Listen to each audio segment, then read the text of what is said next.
welcome to another episode of the Quota podcast. My name is Mpho and Tim. I've got Tim Dale Lace with me. And what we normally do at the start of any big series, we do a preview show. You've been watching all our preview shows for the Women's World Cup and everything else that's gone on. I think this is episode 60, so thank you very much. For that, we love your support. Please do remember you to subscribe to our YouTube channel, to also support us on Patreon as well. Tim, how are you doing today? I'm doing good, mate. Despite the fact that we're talking about a team that have just beaten us in our own backyard, but all good. That's what makes it exciting. That's what makes it exciting, because records are meant to be broken. If they weren't going to be broken this time, they're going to be broken maybe when we were 50 or whatever it was, but it was still going to be broken and it will still be heartbroken. So at least let it happen now while we're younger, so then we can tell our grandkids, well, we remember that time when Bangladesh beat us, and now they're beating us all the time. So it's like normal stuff. But we've got Tawhid to discuss Bangladesh and the test series. We've got test series happening. First test in Durban on Thursday morning. We'll be bringing that live on One World Sports Radio, onewsr.com, after the Women's World Cup semi-final. But we'll be live directly for the first ball on the Prime Media channels like we've always done, on EWN, on the YouTube, Facebook, as well as the apps. But for now, it's all Bangladesh. Let's bring the man who's been smiling since last week, Wednesday, and that is Tawhid, the series winner in South Africa. Tawhid, how are you doing? How are you feeling after that series win? Yeah, thanks, Paul. Yeah, I'm feeling very good, and yeah, I think the Bangladesh team should be feeling pretty good as well after that one-day series win. Obviously, a different format going into the Test series, but I'm sure they'll be carrying some good confidence with them into that series.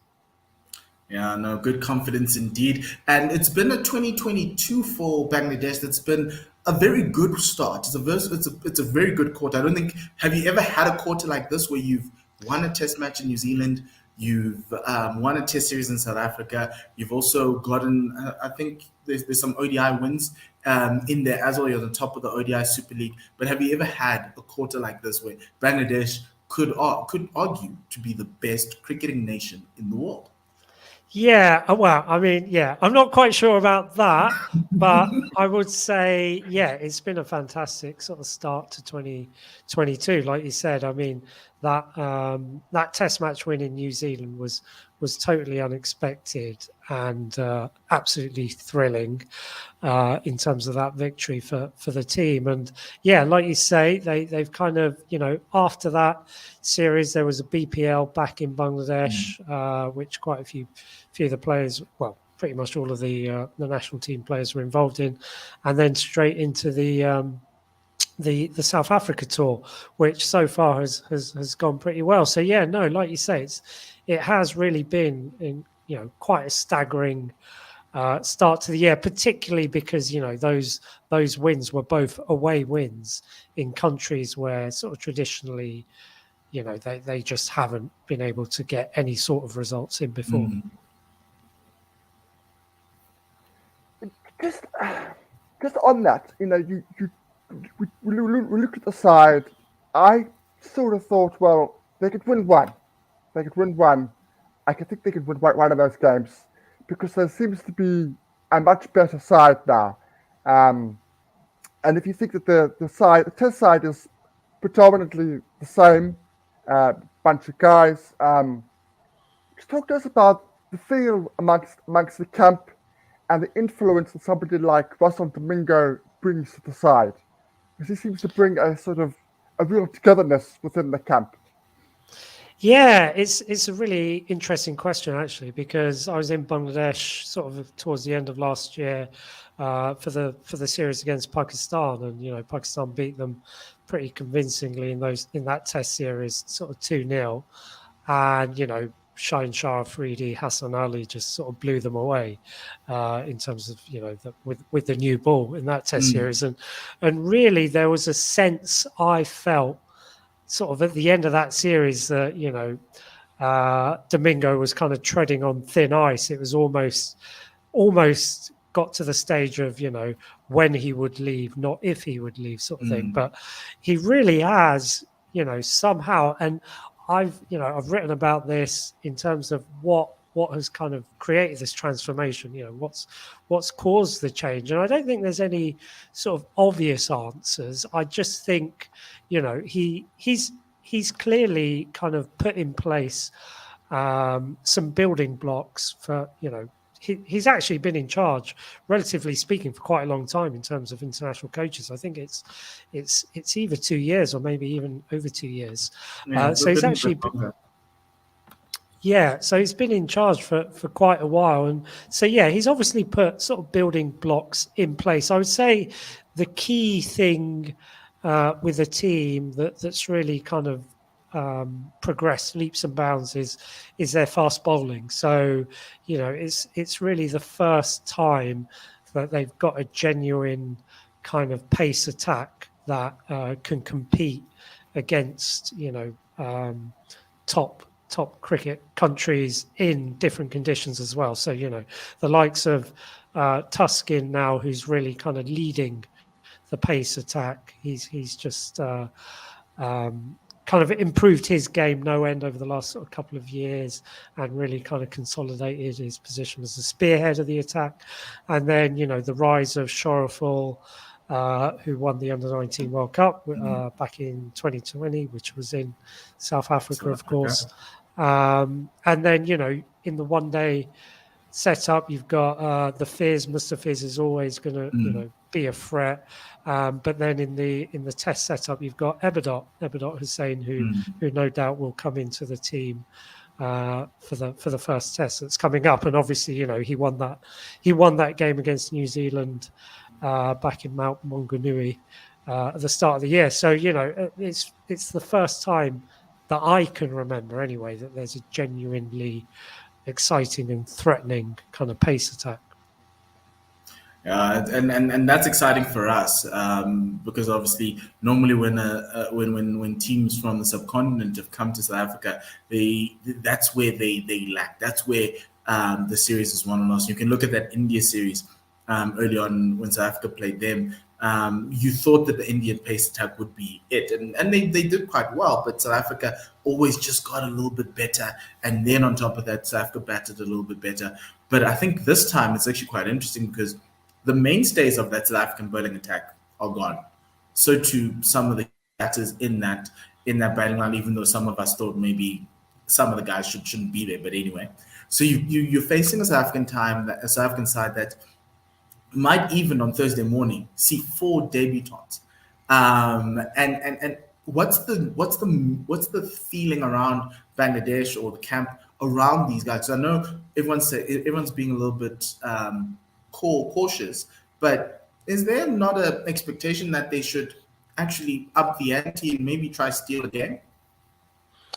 Yeah, I mean, I think to call Bangladesh kind of the favourites going into the series probably isn't quite right. I would still expect, South Africa to do very well in the series, and I think they should be rightly regarded as favourites as well going into the series. I think, like you say, the fact that there are so many kind of frontline players missing for South Africa is obviously going to be a big benefit to Bangladesh. I guess, sometimes these things can work in different ways. So, I think the key thing for Bangladesh is not to kind of get too caught up in who might be missing and who might be playing, but just to kind of concentrate on all the things that they've been doing well. Tim, let me ask you this question. South Africa's obviously the IPL guys are gone. I want to say so what now, but essentially yes. So what happens now? Who do you think comes into the side? What do you think we should expect as South African fans for these next 2 tests? Like, if Ryan Rickerton doesn't play, I'm gonna take this laptop and I'm gonna throw it off my roof of my house. And it's just be insane if Ryan Rickerton doesn't play, because there have been rumors to suggest. I think the rumors suggest that Sondor will come in. Now you could say that Sondor and Rickerton would come in. Yes, but that means there's a lot of inexperience in terms of test playing ability. Well, That is if a you look at possibility. if you But look at the last team South Africa played against New Zealand in New Zealand, right? Aiden walks out, Rassie walks out. Keegan Peterson comes in at 3. So you've got that one spot left for Rassie. The other question is obviously, will they play Bean Mulder? I think they might. So it is going to be very tough, and I think it'll be very hard for Ryan to be overlooked for Kai Zondo. But I'd be happy for Kai. I think Kai's had a great season. But yeah, so for me, that's where I'm at. I honestly, these guys are debutants, and I think we've got like less than 200 caps, or even 150, because Dean's on around about 80, Timber's on around about 60, and then everyone else is in the teens and under the 20s. So it's a very new side. Even like bringing a guy like Darren DePavalon on against Bangladesh could actually be a problem. the other thing is, out of the 7 bowlers of the squad, they've got 30 test matches between them. 7 bowlers have got 30 test matches. That's an average of 4 per player, which tells you that bowling lineup. I don't think that bowling lineup is nearly as bad as some might be saying. I think it's a good bowling lineup, but it is very, very inexperienced. It doesn't have a leader, which is a problem. It doesn't have a set leader. So here, that gives you a chance. But the big question I want to know is Shakib in? Is Shakib out? What's going on with him? Is he in the squad? Is he out the squad? Has he gone back home? Where are we? Because I think for Bangladesh to win, you need Shakib, you need Tamim, you need all the guys who came through in the ODI series to come through again.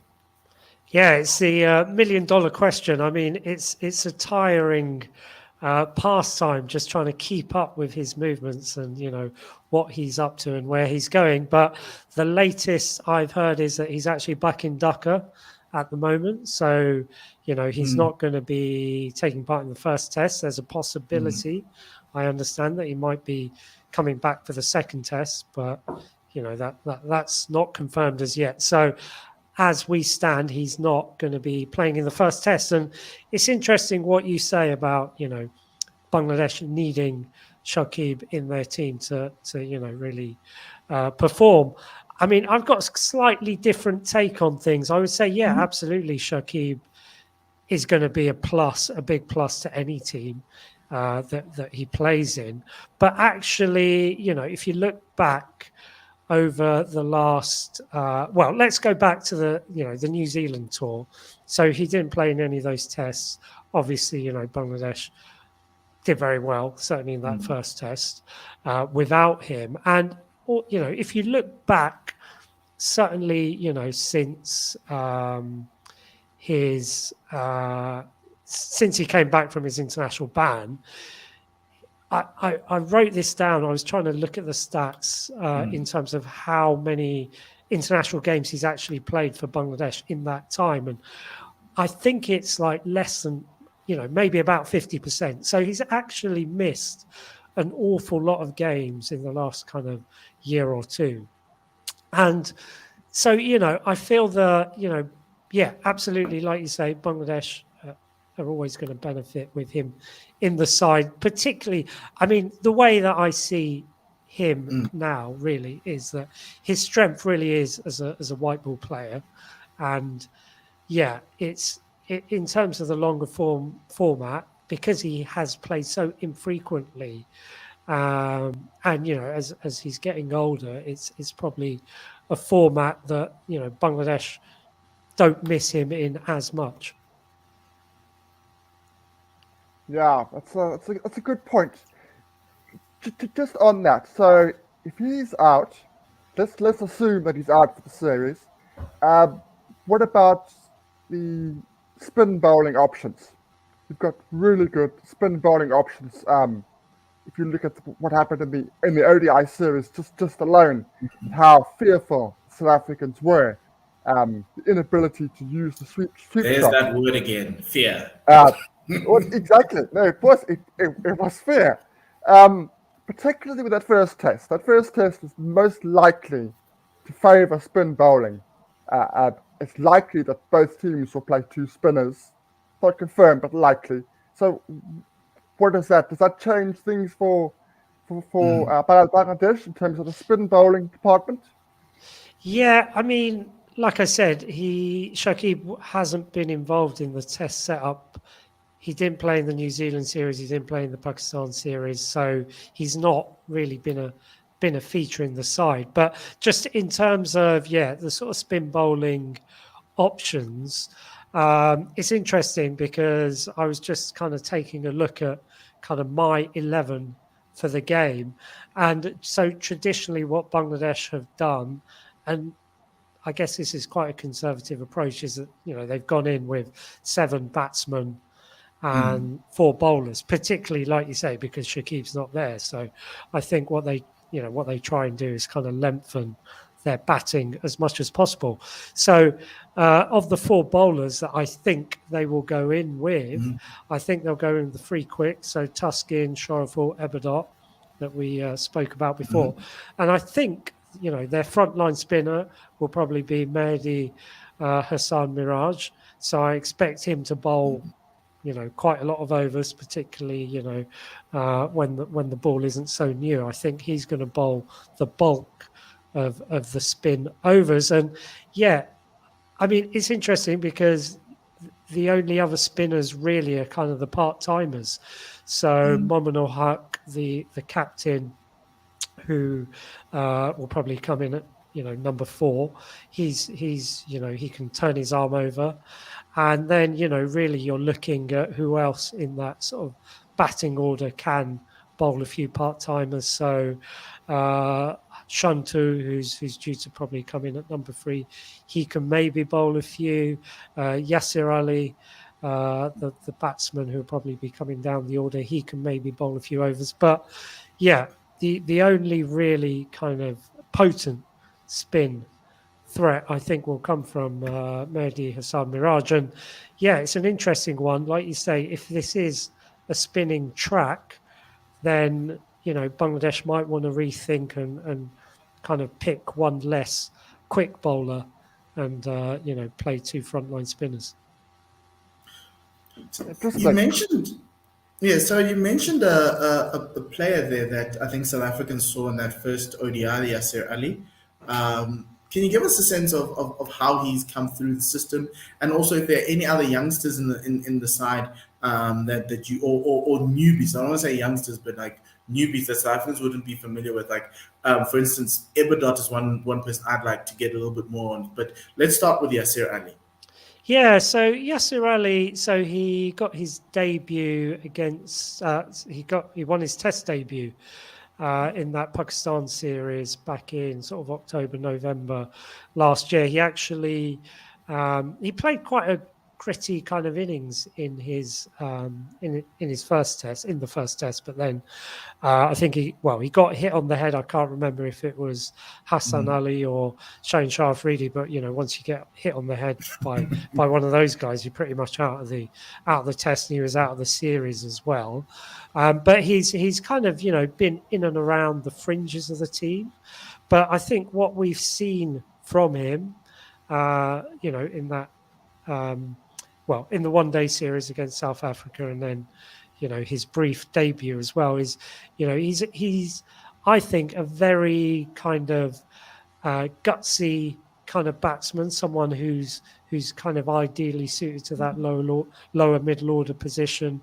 He can maybe sort of stabilize an innings if he needs to, as well as potentially sort of kick on and up the ante as well. So he's certainly one to watch. Again, very early days in his career, but kind of promising signs. The other person you mentioned there was Ebernot Hussein. So again, an interesting bowler. So he's been around for a little while. He's been sort of part of the test setup for about at least 3 years. I remember actually I was in India towards the end of 2019, where Bangladesh were playing India in a test series out there, and he featured in the day-night test at Calcutta. He actually, I think he got Virat Kohli out in that game. But he's a sort of bowler who hasn't, he's only played probably, I don't know, 10 tests, and up until the New Zealand series, he hadn't done anything of note at all. And in fact, he was a bit of a laughing stock because his bowling average was almost 100. It was kind of way up there in the 90s. But it was interesting because I saw him in that Pakistan series, and he's always been, I think, the sort of bowler who's got the capability of bowling very short, sharp spells, threatening spells, without maybe getting the wickets that he's deserved so far. But yeah, certainly in New Zealand, he showed that when everything clicks, that he can go on and sort of take 3 or 4 match turning wickets in a spell, and that's exactly what he did in New Zealand. I mean, it's interesting because he's not a natural cricketer as well. If you look at him, you can see how he's someone who's come to the game quite late. So yeah, like you say, he was part of the Air Force back in Bangladesh, although he was non-service Air Force, if that makes sense. That's all pretty cool. Yeah, absolutely. He was part of the volleyball team. So, all the army in Bangladesh, they have representative teams in lots of different sports. So it's quite prestigious to kind of get on one of those teams. So yeah, he was playing in the volleyball team until he kind of got discovered at a fast bowling camp. A fast bowling kind of trial, really pace trial, where he got kind of discovered, and yeah, that's kind of how he got noticed and got into professional cricket, I guess. That's really amazing. Interesting. And now he has the honor of working with one of our own, Alan Donald. Alan Donald's only been there a few weeks now, but it seems as if he's although you guys have had a good pace trio the last couple of years, it seems as if things have clicked. Has there been any word from the guys about how they've enjoyed working with him, or because they seem to get on? Yeah, absolutely. I've not heard anything specific, but I will ask them that question the next time I can. Yeah, I mean, it's an interesting one because Bangladesh actually have had a really good, strong history of kind of top pedigree bowling coaches. So before Alan Donald, they had Otis Gibson, who I know did lots of good things with Ebernot, potentially kind of leading up to that performance in New Zealand. And then before Otis Gibson, they had Courtney Walsh going into the 2019 World Cup. So they've had a good record of kind of really top pedigree fast bowling coaches. And yeah, like you say, the fact that they've got Alan Donald for this tour, and I think actually he's contracted for about 6 months, so it goes beyond this tour. But the fact that they can tap into his expertise, I mean, what he doesn't know about fast bowling in South African conditions on these pitches, then nobody does really. So to be able to tap into that knowledge has just got to be an absolute fantastic thing for the team, and for the likes of Ebernot and some of the other younger bowlers. Yes, and in the ODI series, Tuscan bowled really well. The fizz, like it looked like that seam attack was listening to Alan in terms of the lines and the lengths, and they were giving the effort in as much as they can, and to a certain extent, even in that final ODI, I know Tim says South Africa died at the altar of spin, or they were fearful. Tuscan did take a lot of wickets, 5 in that final game and 3 in that first game. So there is something happening then. And the other thing is 6 months, hopefully it covers the World Cup in Australia, because Alan has a very nice history in Australia too. So it could be helpful for you. So let's talk about Captain Monamal Haq. How have you how is his captaincy style like? What is he as a player and as a captain? And does the team respond? Because we've seen the Pakistan series, we've seen the New Zealand series, and it's been roller coaster. But how has he been throughout this captaincy period? Yeah, it's again very good question. I would say that he's still very much developing as a captain. He took a lot of flack. So going back about 12 months when Bangladesh lost that home series against the West Indies, and if you remember, that was a West Indies The Carl team. Mayer's double century game. Exactly that game, and then they lost the second test as well, where Rakeem Cornwall basically outbowled all of the the Bangladesh spinners in effect. So yeah, he took a lot of flack off the back of that series for being a bit too defensive in the field. So when Carl Mayers and Bonner were sort of constructing that match-winning partnership, he went defensive very early. They were chasing 400 plus. It was a huge total. So there was a feeling that his tactics just weren't right at all. So yeah, he took a lot of flack off the back of that.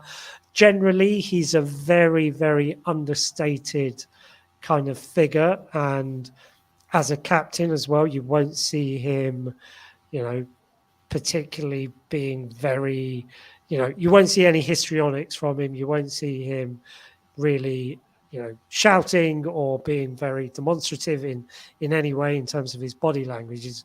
He's really, really understated.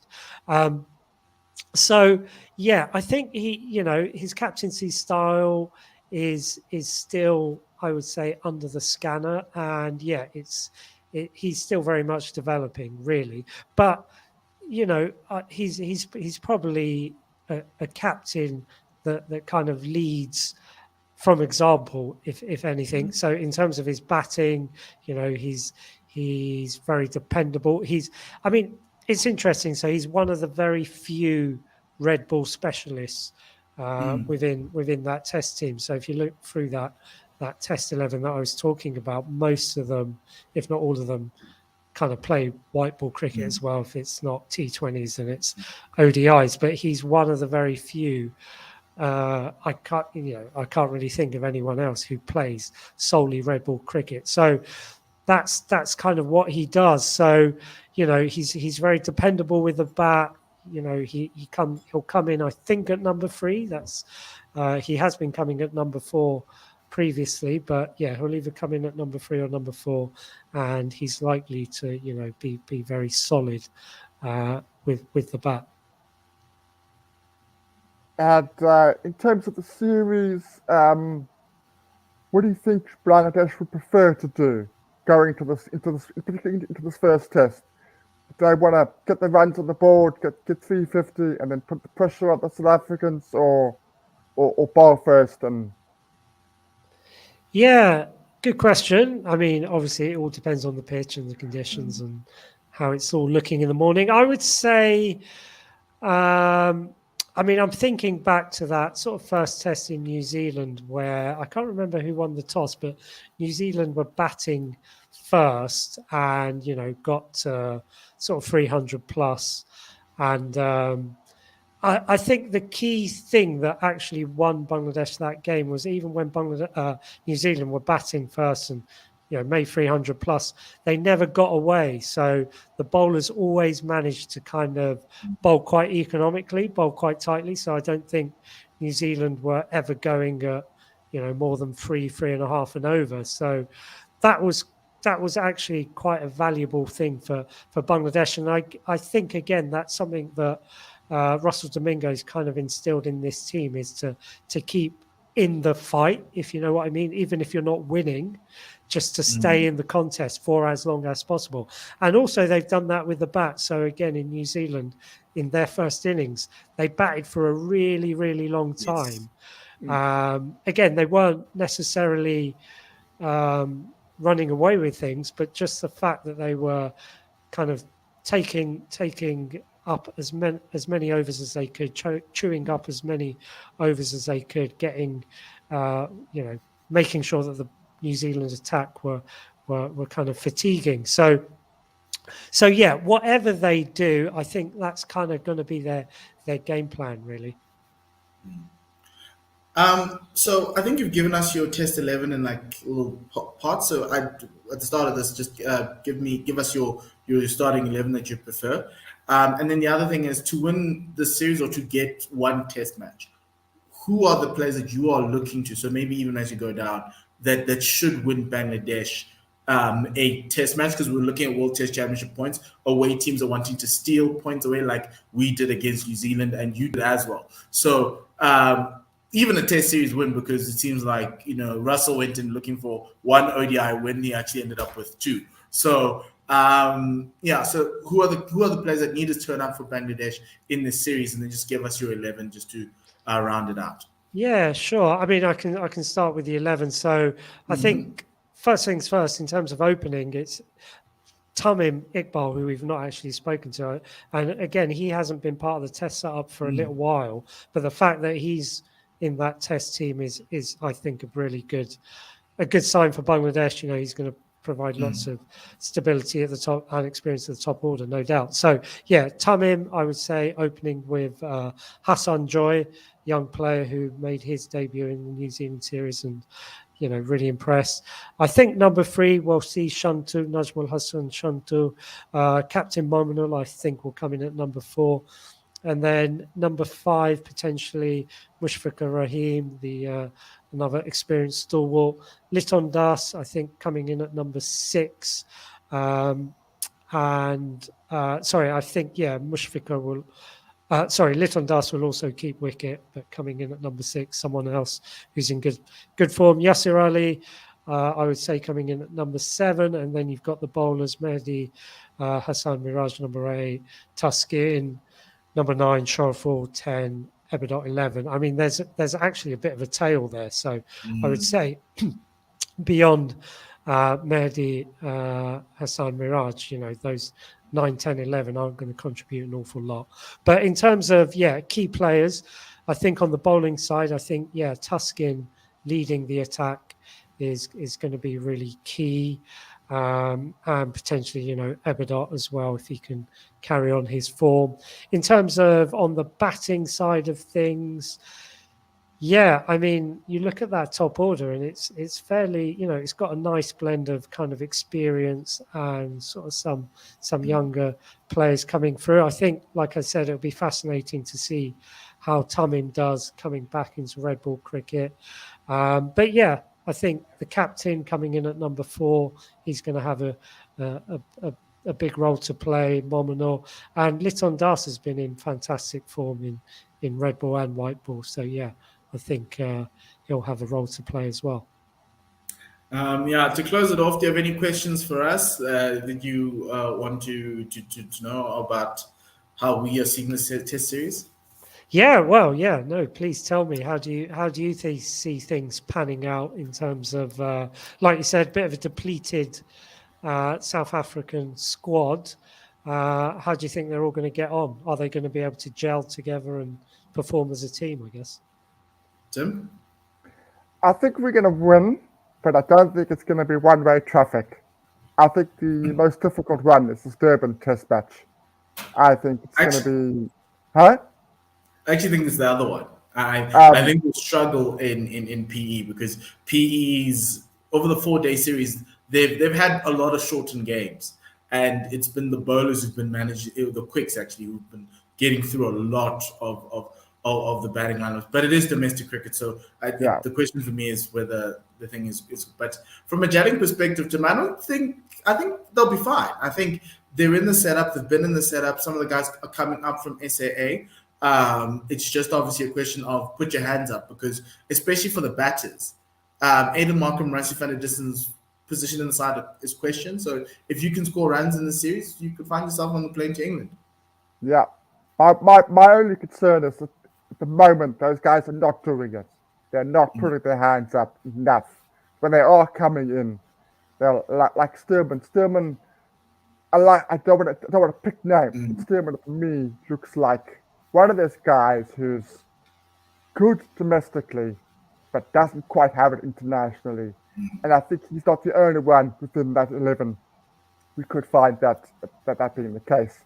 But I do think we will have enough, just enough to get the series win. But yes, Yeah. Tawhid, I'm mindful of the time. Just want to say thank you very much for joining us. Yeah, all the best, and maybe we'll have you on if Bangladesh do actually, or when Bangladesh win a test match, maybe in the middle of the test series, to just talk about other things, including Shakib returning. But thank you very much for joining us, and have a great day. Sure. Thank you, guys. It's been brilliant. So Awesome. Thanks. To close off the loop on South Africa, I'll just put up the squad up there. I just want to know what your 11 is going to be starting in German. So it's going to be Dean Alger, Sal Erwehr, Keegan Peterson. Then it's going to be Brian Rickleton. So that's 4. Trying to think now. Performer. But it's not necessarily the order. So Performer would actually be at 4. Brian Rickleton 5. Pavena at 6. Keshoff at 7. Okay. Harmer 8. And then it's Sapamla, Stearman, and Olafia. Yeah. Okay. Two spinners, 3 pace bowlers. Yeah. 2 spinners, 3 pace bowlers. I have a similar team to you, but my one thing is I take out Simon Harmer and I play Lazard Williams. Give him his debut for the Proteas. Slightly longer tailish because Simon can actually bat, but I don't think the pitch at Durban's going to turn much. I think I still think we can get through with Kesha being the bowler, and I think our quicks can do it. So I'd want to give them that extra help. I think people will say, no, what about Vian Mulder? I'm out of Vian Mulder at this point in time. I think Vian should be playing for the Lions right now in domestic cricket. So for me, that's the thing. But look, it's a new squad. It's debutants, and put your name up. And the thing I like about Lazard, that's why I want him in there, is that Lazard steps up to the occasion, and I want to see if he can do that in Test match cricket. He's done that in T20s. He did that in ODIs when he got his debut. I think he's a really good guy. He's the Iceman. And I think it's one of those opportunities where you guys are going to get caps and they're going to be like a one-time Protea. But give it to them. It's a cap you're not going to take away from you. So that's that's the thing. Kaz Onder's had a great season, and I think he's. I would be surprised. I would be very surprised if he starts. I think Ryan has to start. Ryan's been there the whole time, but we live in an era where the whole country asked for Kyle Verreynne, and Mark Barcher told you he was a reserve wicketkeeper, so he wasn't going to play. So anything is possible on the table. Only one thing for me, and last question for you is this fear of failure, this distrust of the plans. How do you see that going forward? Does that carry on into the test, or is this test side that good in terms of the fact that they can get 20 World Test Championship points and keep on moving up that log? Depends whether they believe in that series against India. If they believe that they are that good, they'll win the series fairly comfortably. But there's no Kagiso, there's no. Yes, I know. But my worry is, and my belief is, even though there's those guys that were there, the performers of the Iron Girls, even though there are quite a few guys that were in that series, my worry is that fear is still there. I don't think that fear is going to go away until there's seismic change. That's my will. That's my fear. Left field call here. Dwayne Olivier out, De Pavillon in. No. De Pavillon has not been in great form. I love De Pavillon. Hasn't been in great form. In and out, injured. He's had good games, but he hasn't been consistent. Whereas Olivier hasn't been fantastic in the Proteas, but he's been good enough. It's been good enough for me to stick with. Yes, I think that last test, that test we lost against New Zealand, he was the best bowler. I remember him sitting on the first day of the press conference going, "We can turn this around, everybody. We can turn this around." And we didn't. But yeah, the other last question is, how does South Africa start? Are we losing this first test like we always do? Good God, man. If we lose this first test, then really, I don't know. Then the seismic change has to happen between tests, not before England. It has to happen What's the after seismic change? test match. As in Mark Barcher getting moved on. It needs He to must leave the camp and go to do his Yes. arbitration. Is that what you're saying? Go, Okay. please go, please. Okay, so thank you very much, Tim. Thank you very much to Tawhid. Remember, this is the Full Quarter podcast. We'll be live for the 5 days in Durban, as well as the 5 days in PE. So please do watch out for or subscribe to our channels, and also go to onewsr.com to listen to us do commentary. We'll be doing it up here in Johannesburg, so that's going to be quite exciting for us. And I'm excited to see Bangladesh play Test cricket. I think they're a rising nation in international cricket, as Toad has spoken how well they've done so far in 2022. And Russell Domingo will want it to continue, where South Africa will want it to stop because they are losing games as too many games as much as we would like. It is the World Test Championship. We actually have a chance to make the final. So that's another thing to watch out for. That's what I love about cricket now these days, Tim. Every game has a meaning, and that makes sense. It's either 10 points or it's the World Test Championship points with a win-loss ratio, but there's something at stake, and I think that's what makes it so exciting. So do watch out for that, and thank you very much for joining us. We've got Tim, myself, and Paul. Goodbye, good night, and lesale kakahiso.